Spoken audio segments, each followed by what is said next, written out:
Okay, so welcome everybody. Thanks for joining us on this afternoon. My name's Charlie Guthrie. I'm from Survivex and AIS Training based in Aberdeen and Newcastle here in the United Kingdom. This is really the end of our series of careers-based webinars, the idea being that we can talk you as the audience through what projects are coming up in 2021, what careers opportunities there are, and we've partnered with the likes of Wood, who we've got today, GWO, Samuel Knight International, Atlas Professionals, a host of organisations through the week. Most people would have registered through either our Survivex or AIS Training websites. If you didn't do, you can, or you will, as of the start of next week, be able to look back at the video recordings of each of those and a summary of what was discussed and the Q&As. So you can go to either survivex.com or training.aisgroup.co.uk, and we'll have the same content across both platforms. So today I'm here with Sean Smith. He's the resource lead at Wood, globally one of the biggest engineering firms there is, and a very good partner of AIS Trainings and Survivex. So Sean today is going to talk us through sort of the projects I've got, a little bit about Wood and more. So without hesitation, I'll hand over to you, Sean. Cheers for that, Charlie. Thanks very much. Hope everyone's well, guys. Very basic layout for you today, in all honesty. What we'll do is there is a Q&A panel there where you can ask questions. Just to maintain the flow of it, what we'll do, and because we've only got 10 minutes at the end, we'll pick out some questions to answer, but make sure if you have answered a question, we will get back to you with regards to an answer. Just we won't have too much time towards the end. So if anyone's got anything, please don't open up mics, etc. If you pop in the box, and we'll have some Q&A time at the end. So I am just going to share my screen just now.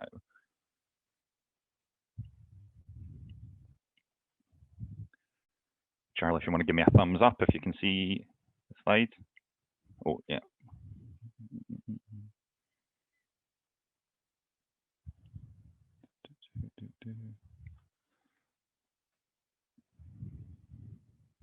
Excellent. Sorry, some technology woes here.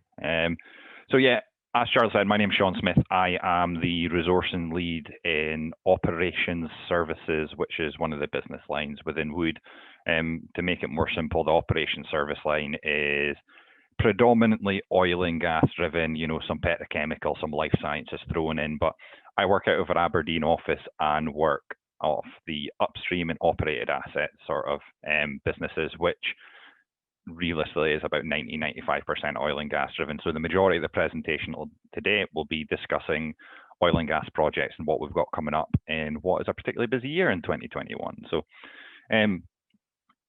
at Wood, generally, whenever we start a presentation, meeting, anything, we just share, like, whether it be a diversity moment, a safety moment, you know, an ethics moment, something that would be relevant to what we're talking about. So some of you may have worked offshore, some of you may not have, but everyone has gone through what has been probably the hardest year of a lot of people's working lives in 2020 with regards to COVID-19. So, you know, personally, I lost some team members last year. I guess lots of people found themselves out of work. A lot of projects were cancelled, and it wasn't really good work-wise in 2020. So oil and gas companies did have to do something about this, and I just want to share a brief safety moment about what is being done with regards to if you are wanting to consider a career back, either site-based or offshore, what companies are doing. So all of our clients do the instant PCR tests for anyone who will be mobilizing to one of their sites or offshore for them. So you will be paid to attend, you get your COVID test, and then if you test negative, obviously you go on to the next stage and you go offshore. But if you test positive, then we, as duty of care, will get you home in an isolation taxi, so as not to impact the environment around about you.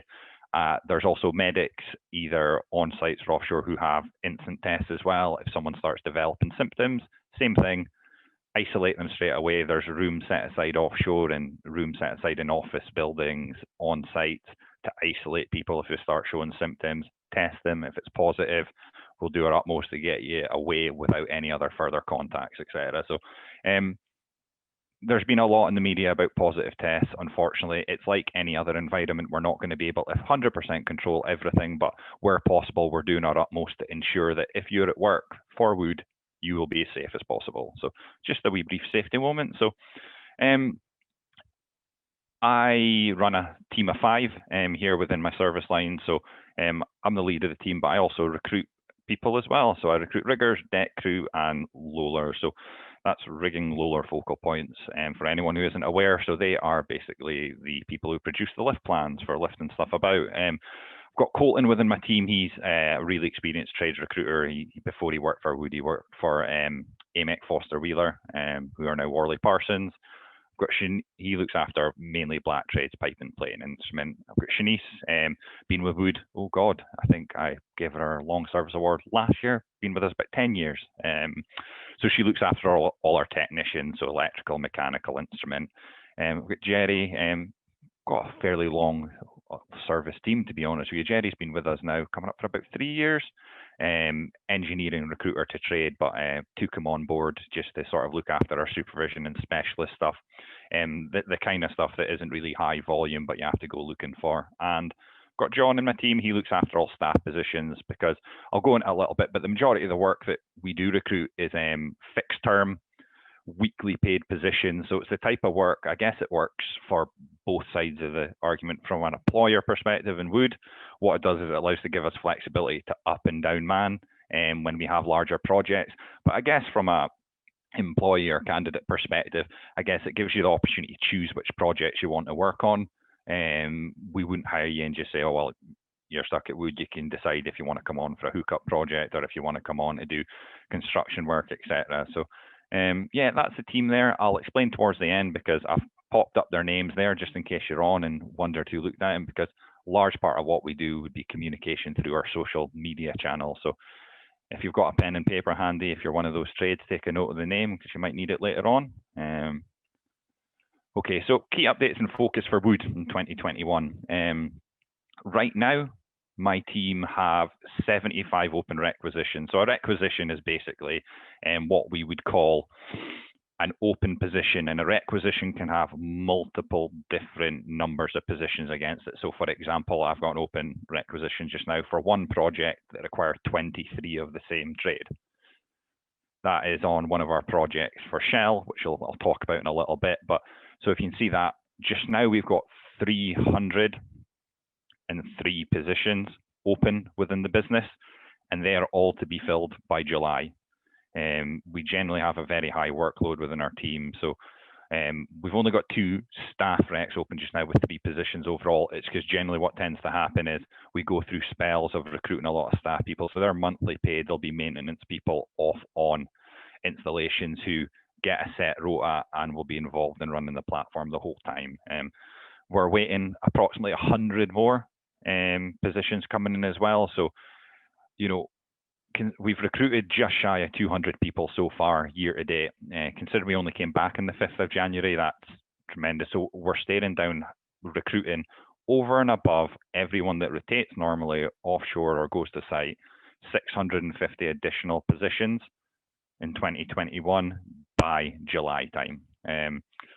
You know, a majority of that is planned, but like I've said on the slide here, we do high volume cover of unplanned sickness, holidays, general absence, so paternity and maternity leave.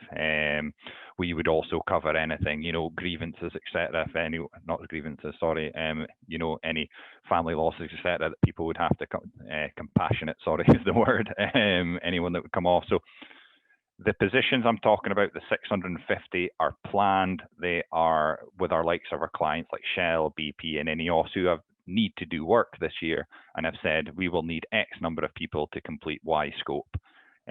So there's probably going to be more than 650 people recruited this year, in between people either not being able to make work for various different reasons. And to be fair, the main reason this year will probably be COVID, in all honesty. So what we're doing as a business is we're probably going to have a lot of contingency recruitment done as well. We're probably going to be speaking to more people than is needed for positions, because there's a very high likelihood that we're going to have a high dropout rate this year.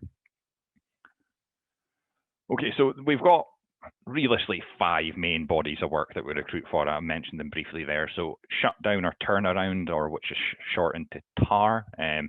You know, these are when assets stop producing oil and or gas. The majority of our assets are all oil and gas. We're away to commence a new contract, which is purely in a gas field though. So I didn't want to just put oil and gas.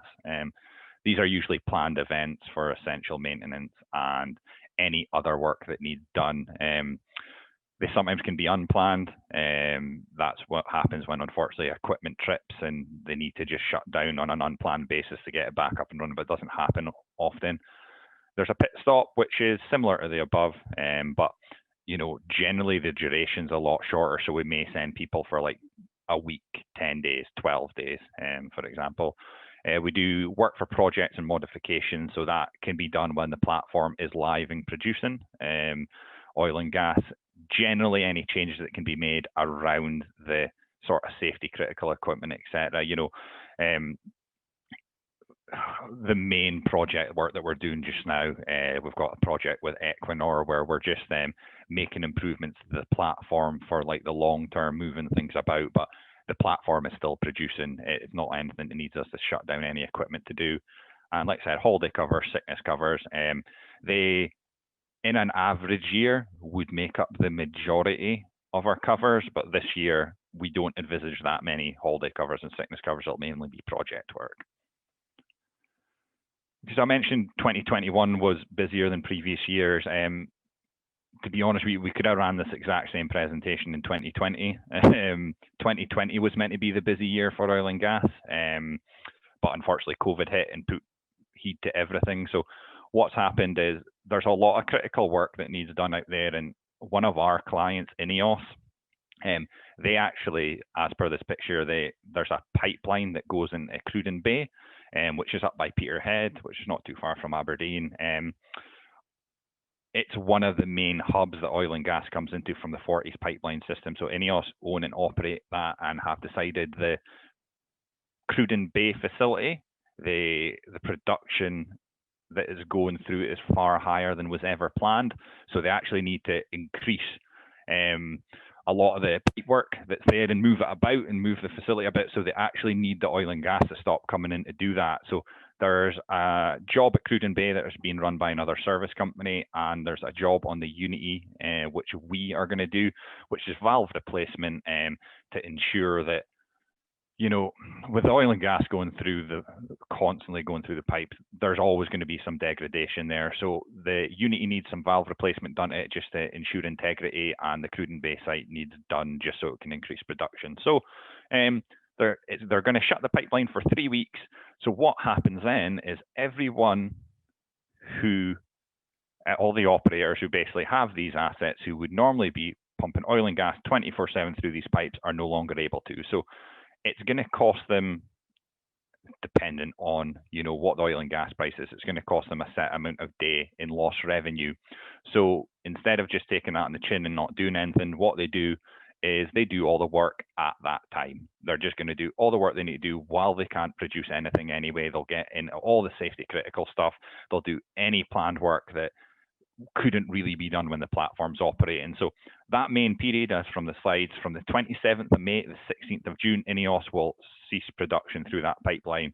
And generally, that's why we're so busy this year. Most of our work is either pre the 27th of July or in that window, and we'll run past it. The reason being is they may as well do it at that point because they weren't going to be making any money on it anyway. So it's not their own decision to stop making money. So then in turn, shareholders wouldn't be, you know, grumbling at them basically with regards to why aren't you producing. So yeah, just like it said, it's safer to do it at this point as well. So yeah, that's why 2021 is going to be so busy this year.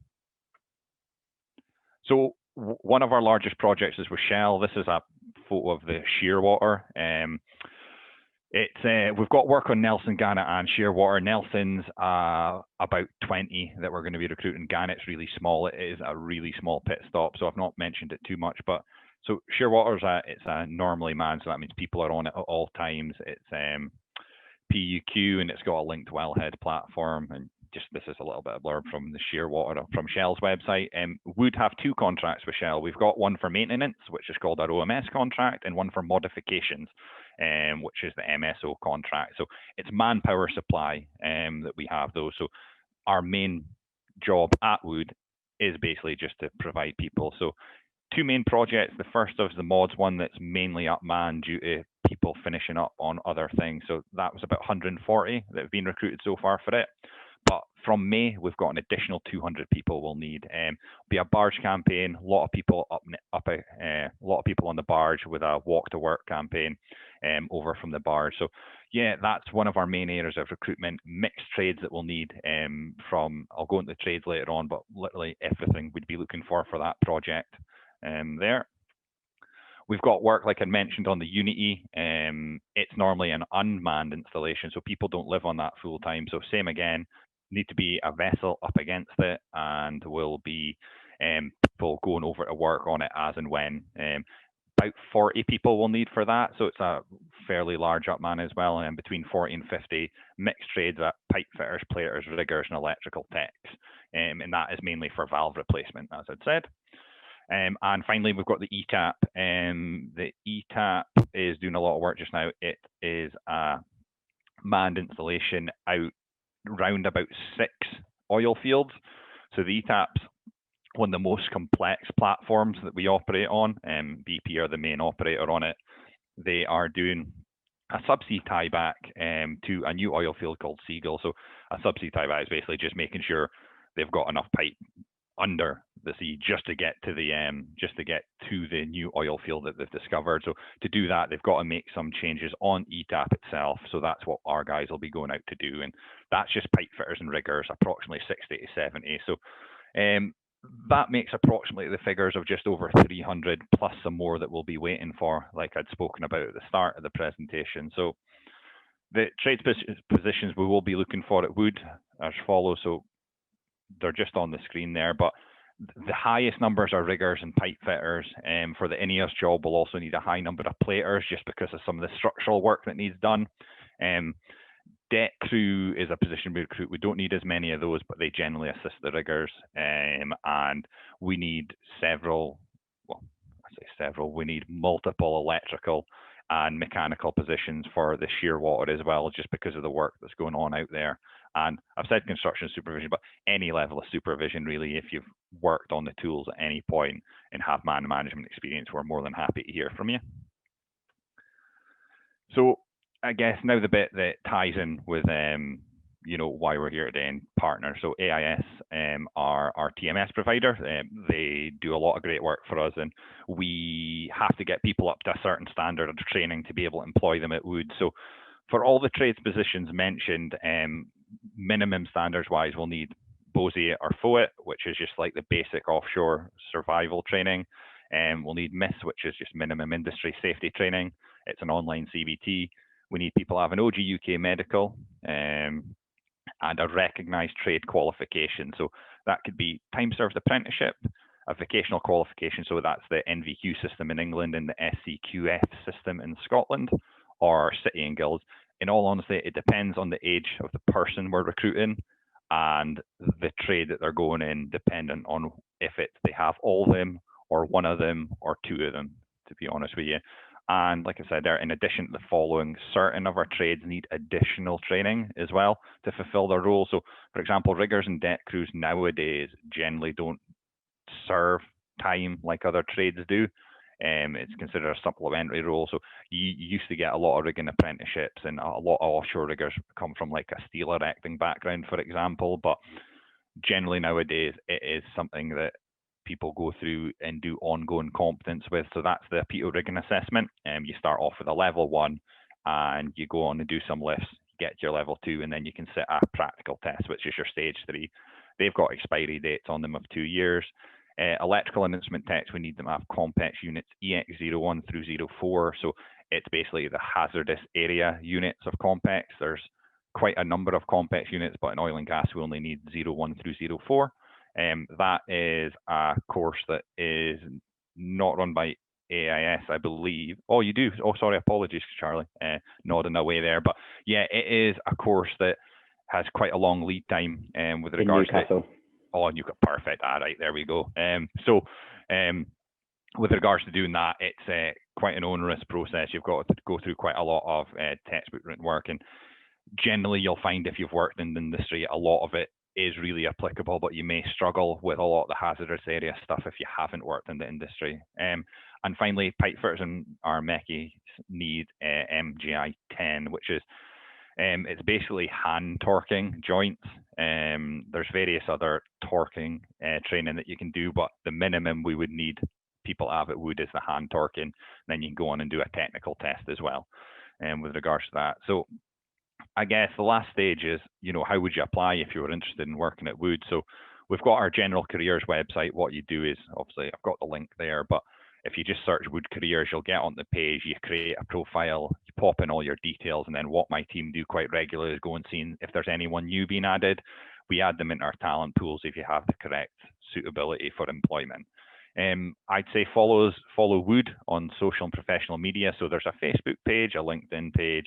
I believe we have a Twitter. It's not something, I don't have Twitter, so I haven't checked in a little while, but we have a social media team who monitor all that and post any big projects, big jobs, contract wins, etc. through there. And the recruiter names I put up earlier, if you are interested in working for Wood, go and connect with them on LinkedIn, because we do a lot of our own recruitment just through social media channels. So if we're needing anything urgently, we'll pop up a quick LinkedIn message and say, require 10 electrical techs in 2 weeks' time. If you're free, give me a shout.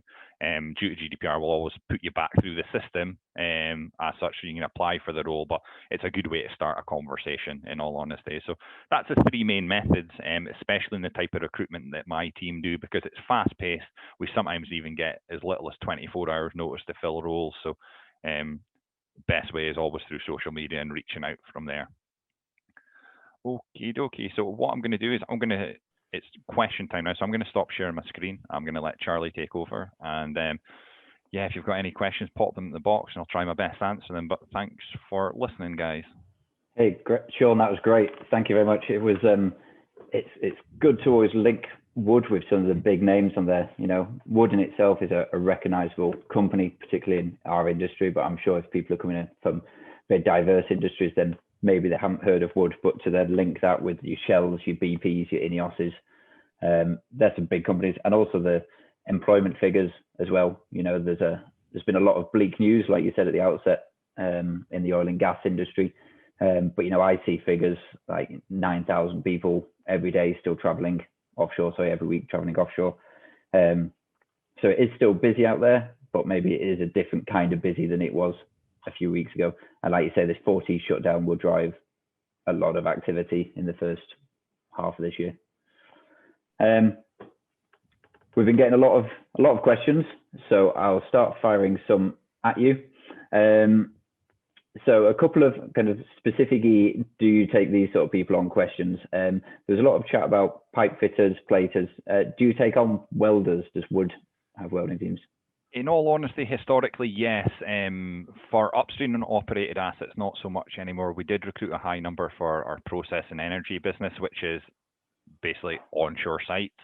The difficulty that we've had, Lee, with welders over the years is the codings that welders need to complete to be able to work offshore. Wood had like a minimum matrix of codings that welders need to have, and it's been so long that I've recruited them that I've forgotten all the depth and welds, etc. But it was mainly TIG and STIG codings, and they had to be quite specific. And what was happening is, because we weren't having enough welding jobs, we put guys through codings.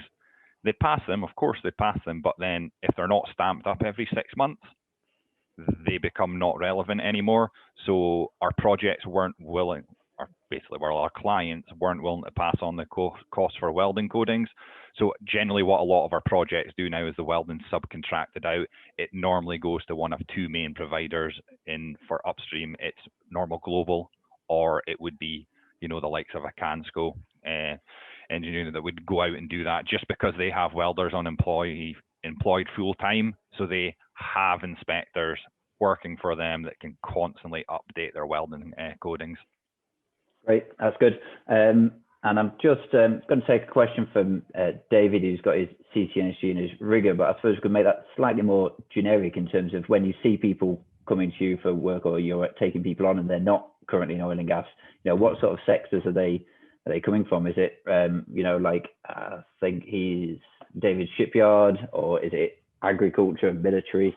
In all honesty, I guess it very much depends on two factors. I guess the importance of the scope and the number of people we'll be sending out. So we've given people a chance from various different things. So, you know, even specifically with like electrical, mechanical, for example, you know, we could have taken people from food production, because a lot of equipment, okay, oil and gas equipment's probably sometimes slightly larger than what most people would work on, but the basics of it are the same. So I guess it depends on their attitudes and behaviors. But I guess specifically shipyard experience, yeah, absolutely great. You're working on pieces of kit there that'd be brilliant. I guess in terms of, you know, your rigging and lifting experience, having the OPITO stage 1 that I can see there, David, you know, it's not something that we would specifically look to have a position as a rigger. We could potentially try and work something out. We occasionally get like general assistant roles, and you might be able to get offshore for a few trips and, you know, try and fill in more of your logbook and then get yourself through a stage 3.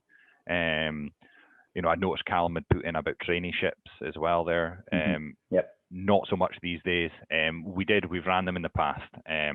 So 2 years ago, we took on some production trainees, and we've ran rigging traineeships in the past. But the difficulty we have, and especially more so with COVID, is bedding gets tighter and tighter every year offshore. So generally clients have to approve us taking on the trainees, because obviously it'll take a bed off of someone else. So unfortunately, the traineeships aren't as common as they used to be, just because of bedding issues offshore. Yeah, and that bedding thing is something that, you know, we digress slightly, but it's something that you don't always appreciate offshore, is that, you know, like a hotel, there are only a finite number of rooms or beds available. And obviously with an operator running their platform as lean as possible, you know, every bed space is incredibly valuable, because bed space is space and money, isn't it? Yeah, absolutely, absolutely. So I'd seen a question come in separately about the certificates and experience kind of battle, and I thought that was quite relevant with what you've just been talking about. Where would you stand as a recruiter on the, you know, I'm coming at you with loads of experience, but maybe not all the certificates, or hey, I've got lots of certificates to show I've invested in myself, but I've not had an offshore trip. How do they balance out? Honestly, it's one of the toughest things I guess we have to do as recruiters. So we can fight a battle as far as we can with our project. So let's take both examples, but really briefly, because I'm noticing the time. I guess if you've got no experience in the industry, but you, for example, have put yourself through the BOSIET and the MIST, and you have the correct technical qualification. So like you've either served time in the role that you're applying for, and you've got everything else, at the right time of year, that's absolutely all we would need to start the conversation and say, listen, really keen to get on, has the correct time served, because that would get us through our base standards. And then we get everyone through a knowledge test before they start. So then it'd be up to the candidate if we decide to give them the go and they get the knowledge test. It's a multiple choice question based on their trade. So there's 30 questions based on their trade, multiple choice. If they pass it, they're more than entitled to be employed. I guess in the inverse, if you've got the bags of experience, we get that quite a lot. You know, guys who'd worked in the industry for quite a long time in transition, but never quite got all the certificates they have now. We let the project make that decision, because it's a balancing act. You know, we absolutely would never doubt that someone can do the job. If they've gone out and done it, absolutely. I guess training certification is training certification. It is like, at the end of the day, it's a certificate. It's not a competency thing. It's a training certificate. So it's something that they can pick up. So we would pass that back to the project and say, I've got X candidate. You can see all their experience, but they're missing this, and here's the gaps that they'll be missing. Will the client pay for it, or can you do without this? Yeah, and I suppose that's what it comes down to, isn't it? To some extent, you can have a CV that shows you've got skill sets in various directions, but what that doesn't necessarily do is to show that you're competent in that. And I suppose that's what some of these technical tests and competency tests do. Absolutely. I'd also seen come through about limited companies, as in somebody setting themselves up as a limited company. IR32 is going to play into that to a certain extent. As Wood, are you taking people on? Would you recommend that people got themselves limited company registered, or is it just a bit of a misnomer? In terms of the IR35 regs, sorry, no, it's all right. It's in terms of the IR35 regs, it's a bit of a minefield. So it was meant to come in 2020, and COVID pushed it back because obviously the government weren't in a position to deal with it at that time. But Wood took a stance fairly early, and specifically for offshore and site-based positions, the general rule of thumb is no to contractors or people who have self-set up limited companies. Our preferred pay method is always PAYE. It's easier for us to process. We can put you on payroll. We can take care of holidays, etc. with regards to that. But it's not like a given. So what I would say is we have employed contractors in the past, and we probably still will maintain to employ contractors. But what will happen moving forward, if they're right for the role and the project want them and they have their own limited company, we put them through a self-assessment tool.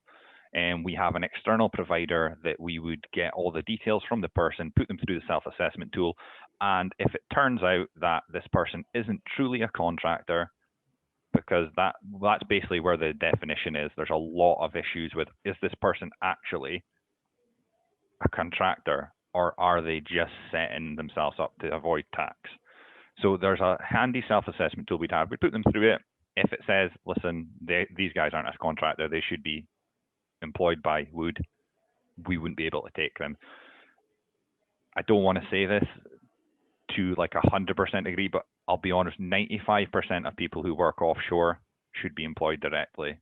It'll be very hard to get someone through as a contractor in the oil and gas industry offshore. The reason being is you'll be using Wood tools, you'd have Wood PPE, you'd be reporting to Wood personnel. It's very rare that someone that Wood employ would be a contractor offshore for that reason. There's various different niches where that isn't the case, where if you didn't have Wood direct reporting, if you brought all your own tools, if you brought all your own PPE, for example, you may get away being a contractor, but it's not often for Wood. Great. So we've probably got time for, we've run over slightly, but we'll take one more question. And I've also had a request, if you can do it whilst I'm just posing this question, Sean, can you bring up the slides that had the contact names? Yeah, absolutely. Sorry about that, guys. So Give me 2 seconds. Remember that. Like I say, so there's some of the other things we're talking about, even like following, so we'll bring these names up, but following their LinkedIn profiles, because yes, some stuff comes up on the Wood LinkedIn account, and you know, I follow the Wood LinkedIn account and see stuff there, but then we can also see some of the careers coming up through your own personal LinkedIn, because I maybe didn't appreciate how quick some of the turnarounds that you're dealing with are, and how short term you've got to work with. I think you talked at one stage about 24 hours in which to turn around a job application, if you like, versus recruiting into it. Sorry, I thought I was sharing my screen that whole time, Charlie. There we go. Yeah, I can see it now. So there you go, people listening. And the final question, so it's not the final, we've had lots of questions, but the final one I think we've got time for is just, when does the recruitment campaign start ramping up? So you're talking about 300, growing 600. When is that really kicking off in terms of speaking to people? Yeah, in all honesty, it's phased, and we're doing some of it just now.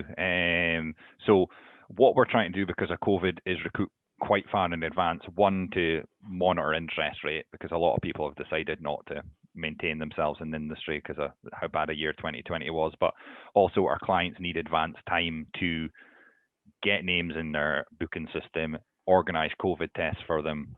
So we're trying to recruit about 3 weeks before positions happen for planned roles. Unplanned roles will never get that much notice. But yeah. So the Shell Shearwater Tar, which is the main bulk of the people, about the 200 additional, will need, the first mobilization dates are the 11th of May. So if you take that back 3 weeks, we're looking at approximately 16th of April. So we'll probably start conversations middle of March to middle of April to be resourcing that. So that'll be our 4-week window for recruiting the positions for May. The INEOS work that we're recruiting is going to be starting around about 30th of April. So same again, approximately take 3 weeks back to have the names, and then maybe 3 weeks back again. So next week, the week after, we'll probably start those conversations with regards to taking people on board. The ETAP numbers is June. So probably about the time we stop recruiting for Shell, we'll start recruiting for BP. So about middle of May. Is when, so probably from like next week onwards, we're going to have like an influx of conversations with people and start discussing roles and rates and talking with people, because we've got a large talent pool at Wood. It's people that we've been trying to talk to as far as we can, but we're always happy to hear from more people. Yeah, great. Frustratingly, I can see some other questions coming through, but what we'll do is we'll make this video available, and also we'll tackle some more of the questions via the blog post that we put on our website, because we haven't got time to get through all of them. There's been quite a lot coming in. I'm more than happy, if you get me through all the questions, I'm more than happy to give a separate answer back, and it can be shared on a blog. Yeah, we'll do that, Sean. So I think all that remains is to thank everybody for their time today. Thank you, Sean, for taking the time out of your day to run us through that. It was really insightful from what I could see, down to the job roles that you recruit for, the people involved in the projects that's coming on. As a series of webinars, this concludes our Careers Week, the first time we've run this Careers Week virtually.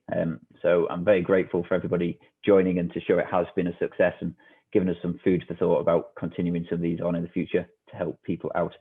But yes, just as a summary, we'll make the video and the blog available from early next week on our websites. So if you check out the news pages on AIS Training and Survivex's websites, then you'll find those there. But that's all for now. Thank you again, Sean. No problem. Thank you, guys. Cheers for listening. Bye.